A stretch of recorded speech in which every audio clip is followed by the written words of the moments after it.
Putain de japonais. Putain. Attends, 6. Ah bah oui, mais c'est normal.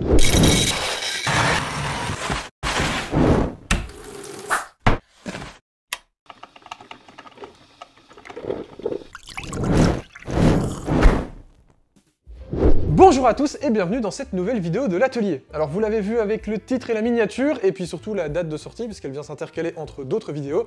C'est une vidéo un peu particulière, puisqu'on va s'attaquer au fameux assemblage japonais. Bon, je vous l'avais dit dans la vidéo sur les outillages japonais, qui est juste là.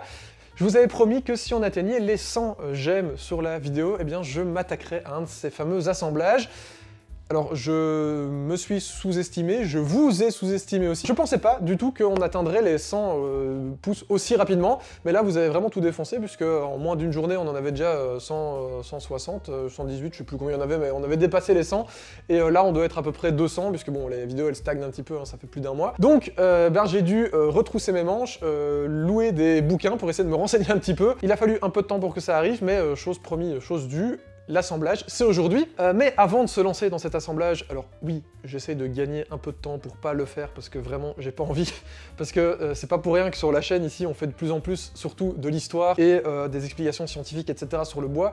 C'est parce que travaux de précision et de travail, etc. comme ça, c'est pas trop mon truc finalement. J'aime bien de temps en temps, mais là, c'est vraiment pas ça qui me passionne. Je voulais aussi tout d'abord vous remercier pour les commentaires que vous avez laissés en dessous de cette vidéo sur les outillages japonais. Et d'ailleurs, en fait, en général, sur les commentaires que vous laissez en dessous des vidéos, c'est toujours super cool, toujours très constructif, même si c'est pour relever des petites incohérences ou des erreurs. Par exemple, dans l'une des dernières vidéos sur le pin ou les sapins, je parle pendant toute la vidéo des épines de sapin, alors que c'est des aiguilles. C'est pas des épines, rien à voir, je sais pas pourquoi j'ai mélangé les deux, ça pique en tout cas, donc voilà. Et justement, dans cette vidéo sur les outillages japonais, il y avait un petit truc sur lequel je voulais revenir, c'est sur le fameux acier japonais. En fait, comme l'a très bien dit l'un d'entre vous dans les commentaires, je vais juste reprendre un petit peu ce commentaire, c'est que, en fait, déjà, les Japonais n'ont pas beaucoup d'acier sur leur île, et donc ils ont en tout cas de l'acier de mauvaise qualité, et donc c'est pour ça qu'ils ont dû mixer acier de bonne et de mauvaise qualité, et jouer avec pour faire des laminages, et puis aussi pour n'avoir que des parties du ciseau à bois qui soient en bon acier, et une partie qui soit en mauvais acier, et donc c'est ça qui crée un peu cet acier particulier japonais. Et puis surtout, et c'est ça que j'ai peut-être pas assez précisé, cette différence, elle n'existe plus aujourd'hui. Aujourd'hui, on est déjà à des niveaux beaucoup plus hauts en termes de type d'acier et de mélange d'acier, etc. On peut plus du tout parler d'un acier japonais qui est incroyable et d'un acier occidental qui est pas terrible. Il n'y a pas un acier magique japonais. C'est vrai que je suis peut-être resté un peu de ce côté-là dans la vidéo, entre le Japon et l'Occident, et plutôt même le continent. Mais maintenant, cette différence, elle n'existe plus. Comme je vous l'ai dit, je me suis un peu renseigné sur les assemblages japonais pour pouvoir le faire. Il faut savoir en tout cas que les assemblages japonais, eh bien, ça s'appelle des kigumi. Donc là, en général, la manière d'assembler le bois au Japon, c'est des kigumi. On va vite fait parler un peu dans la suite de pourquoi est-ce qu'ils assemblent comme ça, on va en parler. Celui qu'on a décidé de faire, en tout cas aujourd'hui, c'est un kanawatsugi, qui est un assemblage qui permet en fait d'assembler deux poutres l'une avec l'autre, et c'est là-dedans qu'on va se lancer. On va faire ça avec un bois le plus cheap et le plus simple possible, même si c'est vrai que en faisant ça avec du Douglas, c'est peut-être pas ce qu'il y a de plus solide, de plus dense et donc de plus facile à travailler. Mais l'idée ici, c'est vraiment de faire un exercice. C'est comme si je faisais un exercice d'école, d'assemblage, voir un petit peu comment ça fonctionne, comment mesurer, comment mettre les mesures, etc. Donc voilà, on va se lancer tout de suite dans l'assemblage, et puis on se retrouve au fur et à mesure de la vidéo pour les explications sur l'assemblage en lui-même.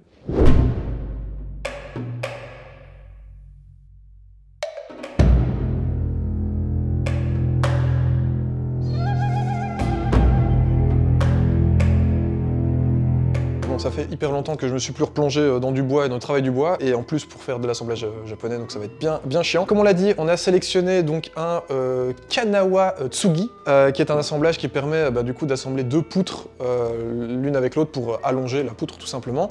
Je l'ai trouvé donc dans le bouquin, on avait quelques images, j'ai fait des recherches un peu sur internet pour retrouver quelques plans, j'ai du coup tracé un plan sur du papier, et là je viens de refaire le traçage sur mon bout de bois, et je vais pouvoir tout simplement lancer dans la découpe. Et là, ça va être parti pour la découpe, ça va être rigolo. En espérant que je me sois pas gouré dans ce que j'ai tracé et que le traçage fonctionne. Enfin, on verra bien quoi.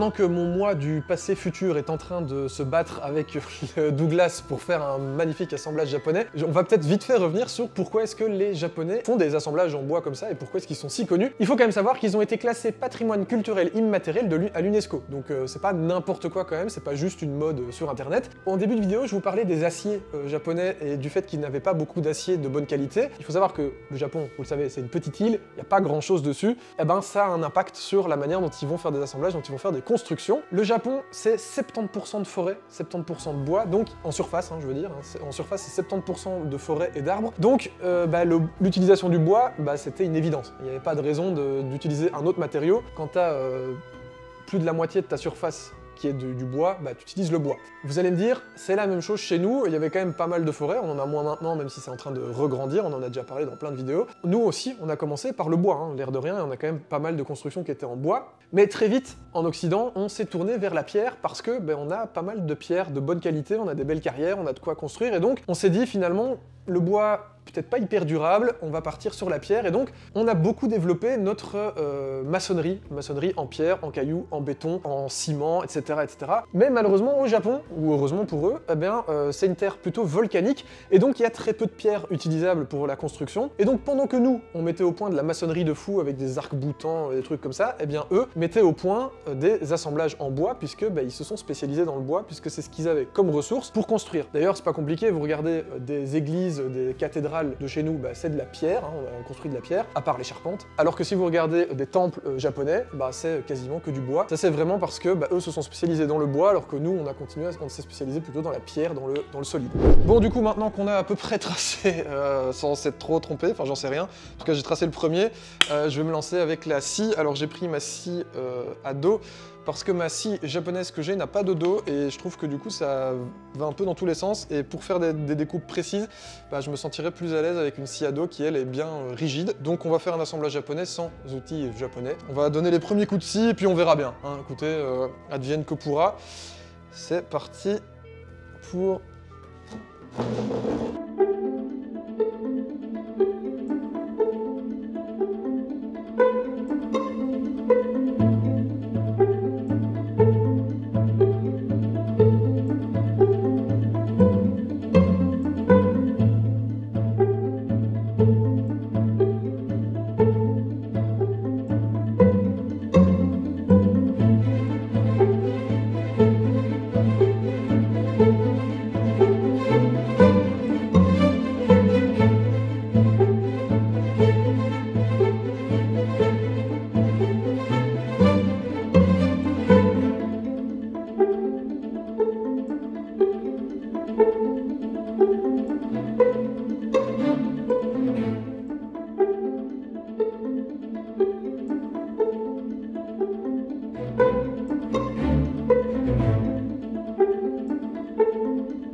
L'autre explication, c'est aussi pour une question de résistance, puisque l'archipel nippon, elle est souvent en proie à des typhons, à des tremblements de terre. La pierre, elle a cette tendance à s'effondrer, alors que le bois a cette particularité de plutôt bouger et de se courber. Surtout, si vous créez des assemblages bois avec bois, ça permet un peu de mouvement entre les bois, ce que ne permettent pas forcément les pierres, puisque une fois que c'est figé avec du ciment, ça bouge pas. S'il y a un tremblement de terre, ça s'effondre. D'ailleurs, chez nous, on a pas mal quand même de bâtiments à l'époque qui se sont effondrés à cause de tremblements de terre.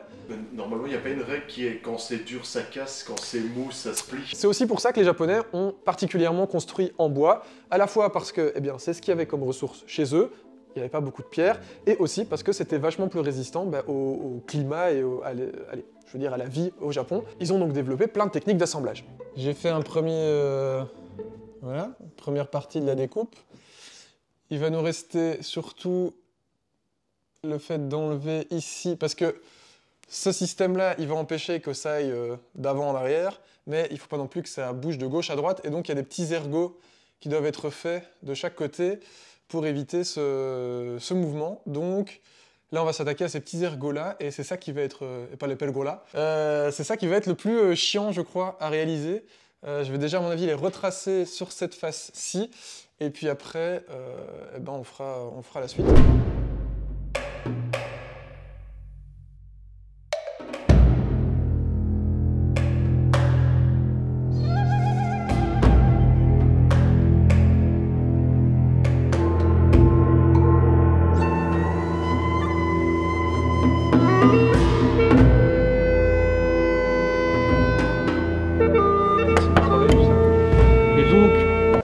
Oh, pardon, ça va? Ça va? Ouais, bah c'est pour toi surtout.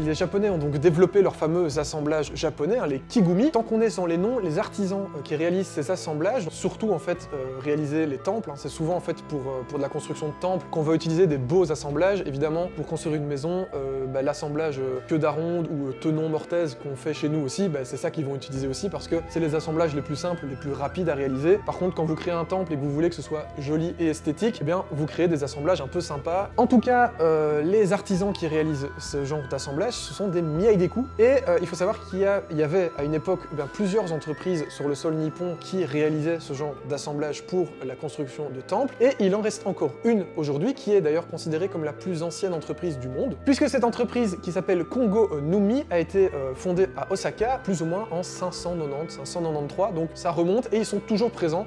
Ils fabriquent toujours des assemblages. Donc il faut savoir que la plupart de ces assemblages ont été potentiellement créés par cette société-là elle-même pour la réalisation de différents temples. Donc là, on a fini une première moitié. Enfin, fini, il faudra peut-être la nettoyer, peut-être qu'il n'y a rien qui est droit, peut-être qu'il n'y a rien qui est bon. Mais en tout cas, voilà, la découpe est faite, on a bien les petits bouts partout. Et maintenant, j'ai retranscrit ça sur mon deuxième morceau pour avoir le négatif. Et on va juste refaire exactement les mêmes étapes sur le second morceau. Et ensuite, il n'y aura plus qu'à les assembler et à mettre le petit bitonio au milieu, ça va être tout simple. Ça va aller vite. Mais je vous avais dit que j'en ferais un. Enfin non, je vous avais dit que j'essayerais d'en faire un. J'ai pas dit que j'allais réussir à en faire un et j'ai pas dit qu'il serait beau non plus.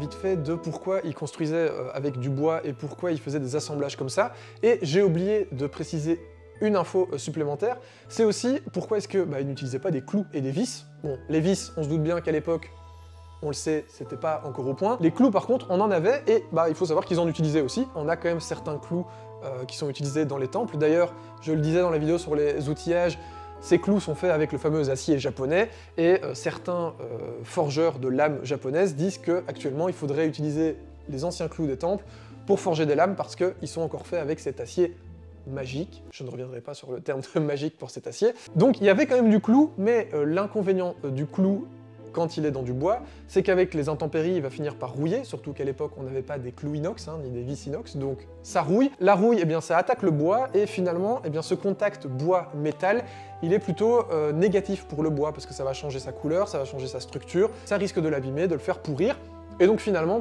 rien de mieux que bois contre bois, finalement, autant pour la souplesse de l'assemblage, mais aussi pour la pérennité de l'assemblage, puisque bois contre bois, bois et bois, il y a peu de risques que...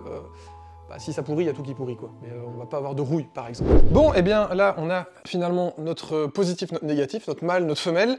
L'idée, c'est de les clipper l'un dans l'autre. Vous allez voir, c'est assez simple. Comme ceci. Et ensuite, les resserrer. Et donc, comme ça, ça va rentrer l'un dans l'autre. Et au milieu, on viendra installer une petite pièce de bois qui va vraiment les coincer, les caler complètement. Évidemment, comme c'est une première et que c'est du bois qui n'est pas... vraiment, comme je le disais tout à l'heure, assez dense que pour faire ce genre d'assemblage. C'est pas très très propre. En plus, je me suis rendu compte après qu'en fait mes bois étaient pas bien équarris, donc ma base était pas terrible. Donc là, je vais un peu nettoyer le tout quand même pour que ce soit un peu plus propre et bien ce qu'on appelle dégraisser, donc retirer une fine couche de bois et peut-être faire une petite pente à l'intérieur, puisqu'il vaut mieux que ça se touche bien en extérieur, mais que l'intérieur soit un tout petit peu rentrant pour ne pas que ça frotte et que ça se touche, éviter que ce soit bombé. Donc ici par exemple, il vaut mieux que ça rentre vers l'intérieur que bombé vers l'extérieur. Voilà, et on verra si le tout s'assemble correctement, c'est tout.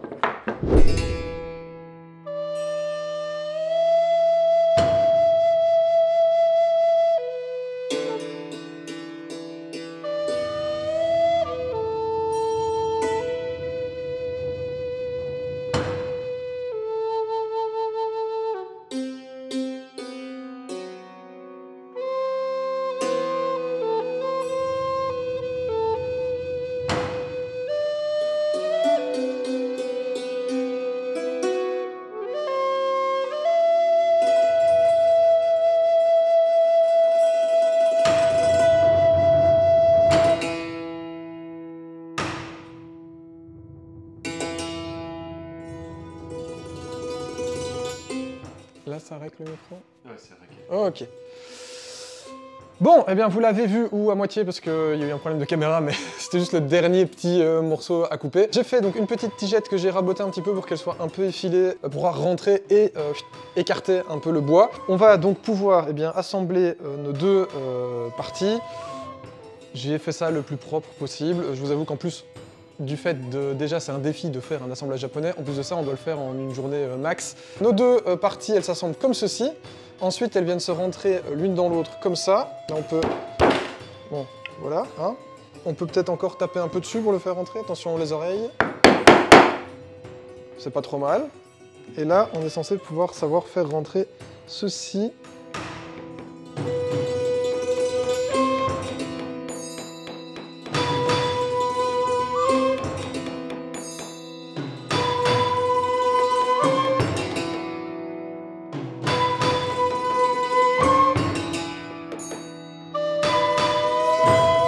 C'est de l'autre côté.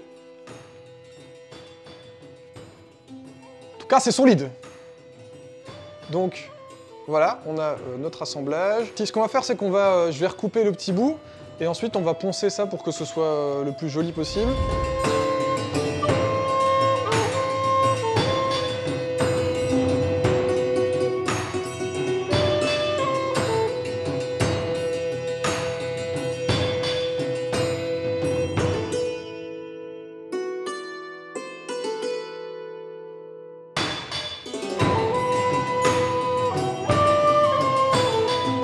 Ça y est, vous l'avez vu, on a assemblé. Là, j'ai juste mis une petite couche d'huile de tung, puisque c'est une huile japonaise, justement, enfin asiatique en tout cas. C'est une noix asiatique qui permet de réaliser cette huile, donc c'était le meilleur moment pour l'utiliser. Bon, vous le voyez, les finitions sont vraiment pas terribles. Ça manque énormément de précision.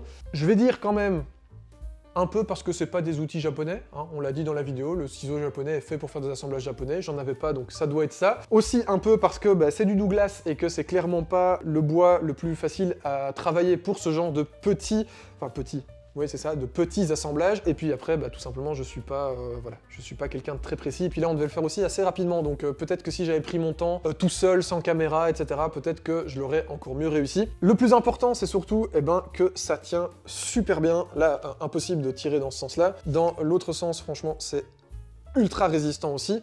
En fait, il n'y a vraiment pas moyen, et là, vu que le bois est flush, complètement à fleur, il n'y a vraiment plus moyen de rien faire. Alors je veux bien, c'est très noir, donc on a l'impression qu'il y a peut-être juste un trou, mais il y a vraiment un bout de bois qui coince le tout au milieu. Donc, je dois dire que je suis quand même assez satisfait. Je sais pas, dites-moi dans les commentaires déjà ce que vous pensez de cet assemblage. Moi, je trouve que c'est bof, mais j'aurais pu faire 1 milliard d'autres assemblages japonais. Il y en a à peu près 200 des Kigumi, à peu près, hein, parce que bon, après, il y a des variations évidemment sur chaque Kigumi, mais un Kanawatsugi. Je vous présente le Kanawatsugi. Donc, je pense que j'ai, dites-moi dans les commentaires plutôt, est-ce que selon vous, j'ai relevé le défi de réaliser un assemblage japonais ou pas. C'est japonais, c'est un assemblage, c'est assemblé, ça tient, ça va. Bon, C'est pas droit, mais, mais ça va. En tout cas, j'espère que la vidéo vous a quand même plu de me voir un peu galérer avec cet assemblage japonais, que vous avez quand même appris des trucs sur les assemblages japonais, parce que bon, je savais que j'allais pas vous apprendre à en faire, mais si je peux au moins vous apprendre le pourquoi du comment, les assemblages japonais, c'est déjà ça de fait. Dites-nous dans les commentaires si vous êtes déjà lancé dans la création d'assemblages japonais, lesquels en particulier vous avez déjà fait ou vous utilisez. N'hésitez pas, comme d'habitude, à mettre un pouce à la vidéo. Il n'y aura pas de défi cette fois-ci, donc mettez-en si vous voulez, n'en mettez pas si vous voulez pas. N'oubliez pas surtout de vous abonner, et puis si ce genre de vidéo fabrication vous intéresse, je vous en mets une juste là. Bon, ça commence à remonter, les dernières fois on a fabriqué des trucs, mais si vous voulez me voir galérer à fabriquer quelque chose, voilà, allez-y, c'est cadeau. Et puis, je vais laisser ce bel assemblage là, et je vous dis tchuss les atelieros. Et je n'ai plus de voix.